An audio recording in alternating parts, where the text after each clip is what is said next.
বাংলাদেশের রাজনীতিতে গত ৩ দশক ধরে একটা অলিখিত নিয়ম চলে আসছে। রাষ্ট্রপতি নির্বাচন মানে একটা আনুষ্ঠানিকতা। সংসদে যে দলের সংখ্যাগরিষ্ঠতা আছে তাদের প্রার্থী বিনা প্রতিদ্বন্দ্বিতায় বঙ্গভবনে যাবেন। কিন্তু ২০২৬ সালের আগস্টে দাঁড়িয়ে সেই অলিখিত নিয়মটা হঠাৎ করে আর নিয়ম থাকছে না, যেটা সংসদের করিডোর থেকে শুরু করে চায়ের দোকান পর্যন্ত সবাইকে একটাই প্রশ্ন করাচ্ছে, এবার কি ইতিহাস অন্য পথে হাঁটবে?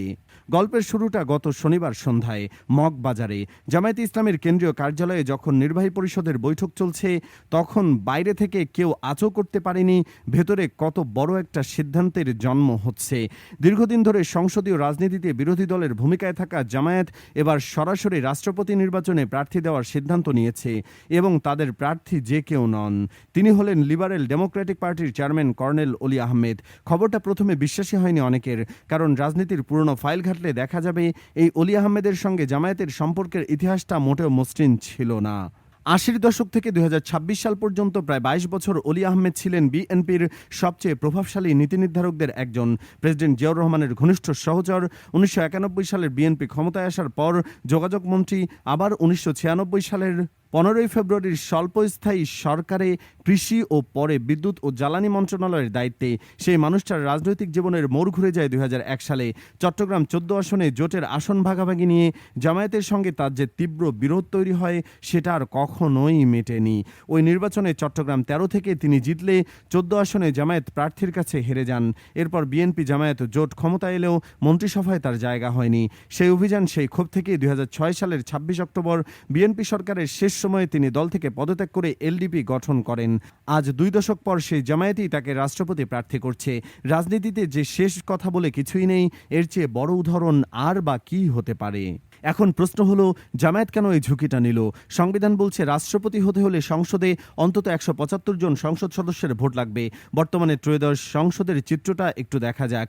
মোট আসন ৩৪৯, এর মধ্যে বিএনপির হাতে আছে ২৪৭ জন সদস্য, আর জামায়াত নেতৃত্বাধীন বিরোধী জোটের হাতে আছে প্রায় ৯০ জনের একটি বড় ব্লক। বাকি ৮টি ভোট আছে ইসলামী আন্দোলন, গণ অধিকার পরিষদ, গণসংহতি আন্দোলন এবং স্বতন্ত্র ও সংরক্ষিত নারী আসনের সদস্যদের হাতে। অঙ্কের হিসাবে বিএনপি অনেক এগিয়ে, কিন্তু রাজনীতি তো শুধু অঙ্ক নয়। ১৯৯১ সালের কথা মনে আছে?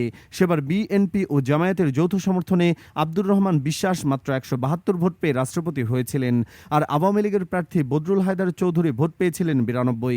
এরপর থেকে আর কোনোবার বিরোধী দল প্রার্থী দেয়নি। সরকারি দলের প্রার্থী বিনা প্রতিদ্বন্দ্বিতায় নির্বাচিত হয়েছেন।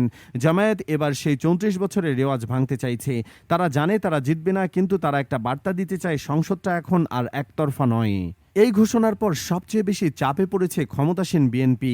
দলের ভেতরে এখন ২টি মনোনয়ন ফর্ম কেনা হয়েছে, আর ভেতরে চলছে রুদ্ধতার বৈঠক।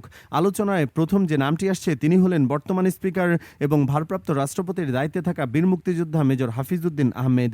তিনি গত কয়েক মাসে যেভাবে ত্রয়োদশ সংসদকে প্রাণবন্ত অনেকটা নিরপেক্ষভাবে পরিচালনা করছেন, তাতে অনেকেরই প্রশংসা কুড়িয়েছেন।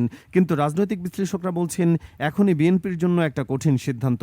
হাফিজ উদ্দিনের মতো একজন গ্রহণযোগ্য মানুষকে স্পিকারের চেয়ার থেকে সরিয়ে বঙ্গভবনে নিয়ে গেলে সংসদ আবার অভিভাবকহীন হয়ে পড়বে। স্পিকারের পদে তার যে নিরপেক্ষ ভাবমূর্তি তৈরি হয়েছে, সেটা দলের জন্য দীর্ঘমেয়াদী বেশি লাভজনক। তাকে সরিয়ে দিলে বিরোধী দলের হাতে সরকারের সমালোচনার একটা বড় অস্ত্র তুলে দেওয়া হবে। আর ঠিক এই জায়গা থেকেই দ্বিতীয় নামটি ভেসে আসে, আর সেই নামটি হলো ডক্টর মোহাম্মদ ইউনূস। বিএনপির মহাসচিব মির্জা ফখরুল ইসলাম আলমগীরের নাম আলোচনা থেকে সরে যাওয়ার পর ইউনূসের নামটা এখন সবচেয়ে বেশি উচ্চারিত হচ্ছে। কিন্তু কেন? একজন অন্তর্বর্তীকালীন সরকারের সাবেক প্রধানকে কেন হঠাৎ করে বিএনপি রাষ্ট্রপতি বানাতে চাইবে? উত্তরটা লুকিয়ে আছে অর্থনীতির গভীরে। আপনারা যারা বাজারের খবর রাখেন, তারা জানেন দেশের অর্থনীতির এখন কি অবস্থা। ঘরে ঘরে গ্যাসের সংকট, দিনে কয়েক ঘন্টা লোডশেডিং, দ্রব্যমূল্যের ঊর্ধ্বগতি, আর সবচেয়ে বড় কথা বৈদেশিক মুদ্রার রিজার্ভ নিয়ে টানাটানি। সরকার আইএমএফ এর কাছে ঋণের জন্য বারবার গিয়ে কাঙ্ক্ষিত সাড়া পাচ্ছে না। বিদেশি বিনিয়োগও আশানুরূপ নয়। এই প্রেক্ষাপটে ডক্টর মোহাম্মদ ইউনূসের মতো একজন ভালো মানুষের কথা আলোচনায় আসা অস্বাভাবিক নয়। তার সমর্থকরা বলেন, তিনি যখন প্রায় ৫ মাস আগে অন্তর্বর্তী সরকারের দায়িত্ব ছেড়েছিলেন, তখন রিজার্ভ প্রায় $৩৩ বিলিয়ন রেখে গিয়েছিলেন। যা তার দায়িত্ব নেওয়ার সময় $19 বিলিয়ন আশপাশে ছিল। তারা আরও বলেন তিনি 6 মাসের মধ্যে মজুদ খাদ্য রেখে গিয়েছিলেন। এই যুক্তিতে তাদের বক্তব্য হলো, রাষ্ট্রপতির পদটি সাংবিধানিকভাবে অলংকৃত হলেও সেখানে ইউনূসের মতো আন্তর্জাতিকভাবে পরিচিত একজন ব্যক্তিত্ব থাকলে পশ্চিমা বিশ্ব এবং তার আন্তর্জাতিক আর্থিক প্রতিষ্ঠানগুলোর আস্থা ফিরে আসবে। কিন্তু এই যুক্তির বিপরীত পিঠও আছে এবং সেটা বেশ শক্তিশালী। সমালোচকরা প্রশ্ন তুলেছেন, ডক্টর ইউনূসকে বঙ্গভবনে বসালে দেশের রাজনৈতিক ভারসাম্য কী হবে? কেউ কেউ তাকে পশ্চিমা ঘনিষ্ঠ বলে অভিহিত করছেন, কেউ বলছেন তার উপস্থিতি দেশের কৌশলগত স্বাধীনতা নিয়ে নতুন করে বিতর্ক তৈরি হতে পারে। আর সবচেয়ে বড় ভূরাজনৈতিক প্রশ্নটি আসছে দিল্লি থেকে। বিশ্লেষকদের একাংশ মনে করেন, ভারত কখনোই বঙ্গভবনে এমন একজন স্বাধীন ও আন্তর্জাতিকভাবে প্রভাবিত ব্যক্তিকে দেখতে চাইবেন না, যাকে সহজে চাপে রাখা যায় না। তাদের আশঙ্কা, এমন একজন রাষ্ট্রপতি থাকলে ভবিষ্যতে জরুরি অবস্থা বা অন্য কোনো রাজনৈতিক পুনর্বাসনের পরিকল্পনা বাস্তবায়ন করা কঠিন হয়ে পড়বে এই দিল্লির জন্য। তাহলে বিএনপি কি করবে? এখানেই আসল খেলা। বিএনপির হাইকমান্ডের সামনে এখন 3টি রাস্তা। প্রথমত, তারা যদি মেজর হাফিজউদ্দিনকে রাষ্ট্রপতি করে তাহলে তারা সংসদের ভেতরে নিরপেক্ষতার বার্তা দেবে, কিন্তু অর্থনৈতিক সংকটের সমাধানে আন্তর্জাতিক সমর্থন পাওয়ার সুযোগ হারাবে। দ্বিতীয়ত, তারা যদি ডক্টর ইউনূসকে সামনে আনে তাহলে হয়তো জামায়াত সম্মানের খাতিরে তাদের প্রার্থী প্রত্যাহার করে নেবে এবং বিএনপি একটা সর্বদলীয় গ্রহণযোগ্যতার গল্প তৈরি করতে পারবে। কিন্তু দলের ভেতরের একটি বড় অংশ এবং প্রতিবেশী দেশের অস্বস্তি তাদের সামলাতে হবে।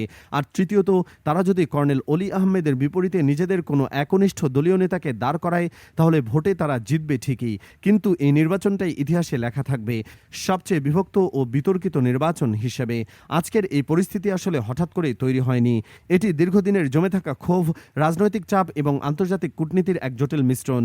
জামায়াতের এই চালটা শুধু একটি প্রার্থী ঘোষণা নয়, এটি বিএনপিকে একটা কঠিন পরীক্ষার মধ্যে ফেলে দেওয়া। তারা বিএনপিকে বাধ্য করছে তাদের নিজেদের ভেতরের দ্বন্দ্বগুলো সামনে আনতে। শেষ পর্যন্ত কে পড়বেন বঙ্গভবনের মুকুট? কর্নেল অলি আহমেদ কি পারবেন তার পুরনো দলকে চমকে দিতে, নাকি মেজর হাফিজউদ্দিন স্পিকার থেকে রাষ্ট্রপতি হয়ে নতুন ইতিহাস গড়বেন, নাকি সব হিসাব নিকাশ উল্টে দিয়ে ডক্টর ইউনূসই ফিরে আসবেন রাষ্ট্রের সর্বোচ্চ সাংবিধানিক পদে? উত্তরটা এখনও কারো জানা নেই, কিন্তু একটা জিনিস নিশ্চিত, 1991 সালের পর এই প্রথম বাংলাদেশের রাষ্ট্রপতি নির্বাচন আর কোনো আনুষ্ঠানিকতা থাকছে না। এটি হতে যাচ্ছে ক্ষমতা, অর্থনীতি, ভূ রাজনীতি এবং সবচেয়ে বড় দাবা খেলার একটি বোর্ড। আর এই খেলার প্রতিটি চালের দিকেই তাকিয়ে আছে পুরো বাংলাদেশ। আপনি কি মনে করেন এই মুহূর্তে বঙ্গভবনে কার থাকা উচিত? একজন সৎ এবং নিরপেক্ষ সংসদ অভিভাবক, একজন আন্তর্জাতিক খ্যাতিসম্পন্ন অর্থনীতিবিদ, নাকি একজন বীর মুক্তিযোদ্ধা যিনি রাজনীতির সব পক্ষকে চেনেন? আপনার মতামত কমেন্টে জানান, কারণ আপনার ভাবনাই হয়তো আগামী দিনের আলোচনার নতুন দিক তুলে ধরবে।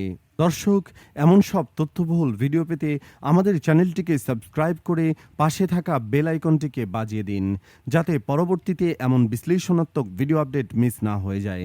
দেখা হবে পরবর্তী কোনো ভিডিওতে। ততক্ষণ পর্যন্ত ভালো থাকুন, সুস্থ থাকুন। আল্লাহ হাফেজ।